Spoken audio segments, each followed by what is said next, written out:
Parfois, les gens se réveillent au milieu de la nuit dans un état perturbé, presque dans une impasse, et ils s'inquiètent, car ils veulent s'endormir de nouveau pour tenir le coup pendant la journée, et cette idée les garde réveillés. Voilà ce que je dis habituellement aux gens de faire.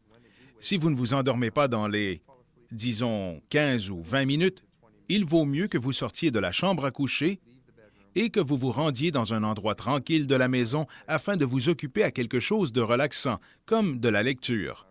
Lorsqu'ils se sentent fatigués et prêts à dormir de nouveau, ils peuvent alors revenir au lit et tenter de s'endormir. Mais ils ne doivent pas rester au lit sans dormir, car cela ne fait que prolonger le problème. Il faut éviter de faire la sieste, sauf peut-être pour les personnes âgées ou souffrantes. Il convient également de tenir compte de l'alimentation de façon générale.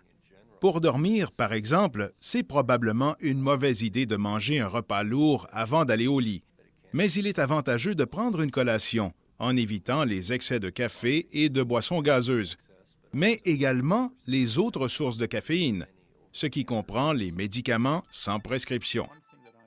Une chose que je trouve utile, et c'est un conseil personnel que je donne à mes patients, et ils le trouvent également pratique, c'est que je m'imagine partir en voyage. Je retourne en effet mentalement sur les lieux où j'ai grandi, le voisinage de mon enfance. Je me vois marcher dans la ville, me dirigeant vers le centre-ville et j'essaie de me rappeler les différentes maisons et boutiques qui m'entourent. Et avant même d'arriver au centre-ville, je crois n'y être jamais parvenu, je suis endormi. Les somnifères font souvent davantage partie du problème que de la solution. En effet, on s'inquiète parfois que les somnifères représentent la cause principale d'insomnie de façon irrégulière aux États-Unis. Le plus gros problème avec ces médicaments, c'est qu'ils sont faits pour être pris de façon temporaire, si vous lisez bien les renseignements sur l'étiquette. Mais en général, ce n'est pas la façon dont on les utilise. Les somnifères sont utilisés à long terme, et la plupart d'entre eux perdent leur effet et les gens en prennent toujours plus et subissent les effets secondaires de façon croissante. Il a également été démontré que la luminothérapie peut contribuer à un bon sommeil par l'exposition d'une personne à la lumière tôt le matin. Cela peut en fait consolider le sommeil et aider à s'endormir un peu plus tôt. Les sources de lumière peuvent être utilisées à l'intérieur pendant 30 ou 40 minutes à la fois, particulièrement dans les climats nordiques pendant l'hiver, et cela contribue à une bonne nuit de sommeil. Beaucoup de gens, particulièrement en cette ère où tout va vite, sont branchés sur la technologie. Ils ont leur téléavertisseur, leur cellulaire, leur ordinateur, ils ont leur téléphone et télécommande et tout le reste. Au chevet de leur lit, ils peuvent avoir posé 5 ou 6 appareils électroniques différents, tous prêts à sonner et à réveiller leur propriétaire. Laissez donc tous ces gadgets hors de la chambre à coucher. Le concept d'une chambre à coucher ayant l'aspect d'une auberge de campagne tranquille, confortable, sombre et reposante, c'est probablement là la meilleure façon de vous inspirer pour aller au lit afin de bien dormir.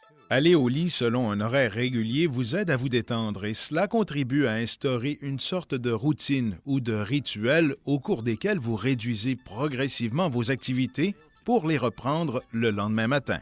Ce que les gens n'arrivent pas à faire, c'est de se détendre avant d'aller au lit. De nombreuses personnes ont une montagne de problèmes à l'esprit. Puis ils s'inquiètent au sujet de ces problèmes au lit et de la façon de les régler le lendemain. Ce qu'elles doivent vraiment faire, c'est de prendre un temps d'arrêt avant d'aller au lit et de définir une période pour apaiser les inquiétudes, peu importe le nom que vous lui donnez.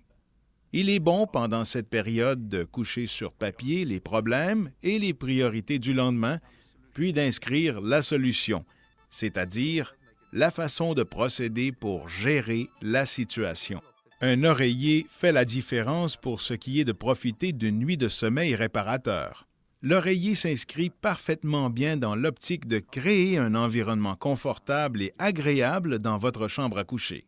Et si l'oreiller est inconfortable, les personnes ne pourront pas bien dormir. Une étude de l'Université Johns Hopkins publiée par le Dr Levin et ses associés dans le journal Archives of Physical Medicine and Rehabilitation visait à évaluer les oreillers.